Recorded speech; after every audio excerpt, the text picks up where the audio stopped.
Olá pessoal, hoje vamos falar um pouquinho sobre a tecnologia inverter em relação à tecnologia do split convencional, tá? Muitas pessoas têm me ligado, me perguntado, poxa vida, Michel, mas como é que eu sei que o ar-condicionado é inverter quando é o convencional, tá? Então a gente vai falar um pouquinho sobre essa tecnologia, já tem um vídeo meu postado aí referente à diferença de consumo entre um aparelho e o outro, mas a gente vai falar agora um pouquinho mais na prática do que ocorre com um aparelho e o outro, tá? No aparelho convencional, o split convencional, esse que é mais barato, que muita gente acaba comprando pelo preço, tá? Esse aparelho ele tende a sumir do mercado, tá? Por quê? Porque esse aparelho ele não é tão eficiente em termos de economia de energia, tá?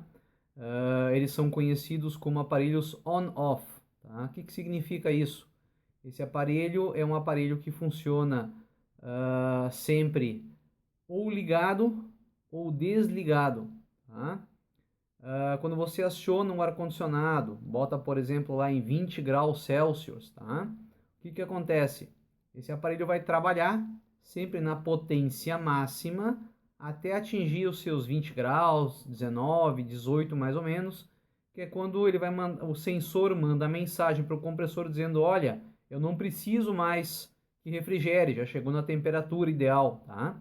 E aí ele manda desligar o compressor. Então o compressor desliga completamente, certo? E depois, o que que acontece? Quando a temperatura começa a elevar, chega em 22, 23, tá? Esse sensor manda novamente a mensagem: olha, liga o compressor. Esse compressor liga na potência máxima, tá? Por que que ele consome mais do que o inverter? Depois a gente vai falar um pouquinho mais sobre o inverter. Por quê? Porque você tem aqueles picos de energia, tá? Então é a mesma coisa que você ligar um motor, tá? De algo muito forte. Então você liga, ele funciona na potência máxima. Depois, quando desliga, ele desliga completamente. Agora vamos falar um pouquinho sobre o inverter. O inverter funciona diferente. Quando você liga lá nos 18 graus, o que que acontece? Inclusive, ele demora muitas vezes um pouquinho ainda para começar a gelar em relação ao convencional. Por quê? Porque o inverter tem vários sensores de temperatura. Então, ele vai fazer a refrigeração de uma forma mais gradativa. Tá? O que que é isso? Você liga o aparelho, ele demora um pouquinho para acionar o compressor. Quando aciona o compressor, esse compressor funciona num regime de rotação mais baixo, tá? Com isso você não tem pico de energia, você não tem num gráfico, tá? Você veria que no convencional você tem um consumo elevado na ligação e um consumo praticamente zero quando o compressor desliga, tá? Então, quando você faz seta a temperatura lá que você deseja no inverter, o que que acontece? Esse compressor começa a acelerar devagarzinho, tá? Você não tem pico de energia, tá? Então ele começa a acelerar devagarzinho, vai subindo a rotação dele gradativamente até que a temperatura fique conforme você selecionou lá, 20 graus, 22, 24 graus, tá? Chegou na temperatura, esse compressor ele não desliga num primeiro momento. O que que acontece? Ele começa a reduzir a rotação do compressor. Ou seja, seria mais ou menos como a gente dizer assim, olha, o ar-condicionado de 12.000 BTUs, ele cai mais ou menos para 10, 9, 8, 7.000 BTUs. Ou seja, você vai estar tendo uma redução no consumo de energia e mantendo a temperatura no ambiente. Quando o compressor verificar que você precisa de menos, tá, temperatura, ele às vezes vai acelerar um pouquinho. E assim ele vai graduando, vai fazendo uma regulação gradual do que você realmente precisa, tá, em termos de temperatura.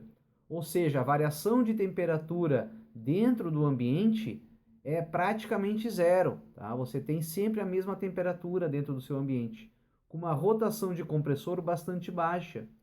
Por isso você tem uma redução considerável. Algumas marcas aí falam em termos de eficiência de 40% em relação ao ar-condicionado convencional, 50%, 60%. Ou seja, é mais ou menos como você colocar dois ar-condicionados do modo inverter para um convencional. Então ele realmente é bastante econômico. Alguns falam, ah, Michael, mas é mais difícil a manutenção do inverter, é mais cara. Bom, aí é um outro aspecto que tem que ser levado em conta. Tá? Se você vai estar tendo uma redução de energia, em algum outro lugar você vai ter que ter uma tecnologia envolvida nesse processo. Por isso, você vai ter mais placas, vai ter todo um outro sistema de funcionamento que é bastante diferente do convencional. Realmente, a manutenção é um pouco mais cara, mas ela se paga ao longo do tempo que você vai estar utilizando o inverter. Então, o inverter realmente é uma tecnologia nova, veio para ficar, é a que vai ser agora para o futuro, e o convencional tende a cair fora.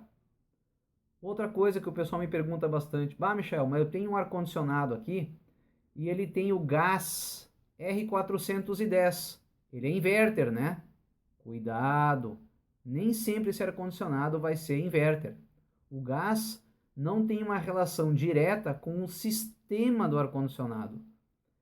O que acontece é que, atualmente, os ar-condicionados com gás R22, que são dos convencionais, tá? Hoje estão sendo cada vez produzidos de uma escala menor. Por quê? Porque esse gás afeta a camada de ozônio. Então, se houver um vazamento na tubulação ou mesmo uma manutenção mal feita nesse aparelho, esse gás vai para a atmosfera. Com isso, a gente colabora com o aumento do buraco na camada de ozônio. Então, esse gás está sendo cada vez mais restrito, a utilização dele, e a produção cada vez sendo menor. Tá? Então, cuidado. O que está acontecendo é que muitas fábricas hoje estão utilizando o gás R410 para fazer a mesma função do R22. Tá? Então, quando a gente fala em gás, cuidado. Nem sempre o aparelho que tem R410 é inverter, mas todo inverter é R410. Feito? Então, qualquer dúvida, me liguem, me mandem e-mail, tem todos os meus contatos aí no meu canal. Estou aí para tirar dúvida de vocês. Vou colocar mais um vídeo postando logo em seguida falando um pouquinho sobre marcas de aparelho inverter, tá? Tecnologia inverter 100%. Não deixem de deixar o seu like caso tenham gostado do meu vídeo. Muito obrigado.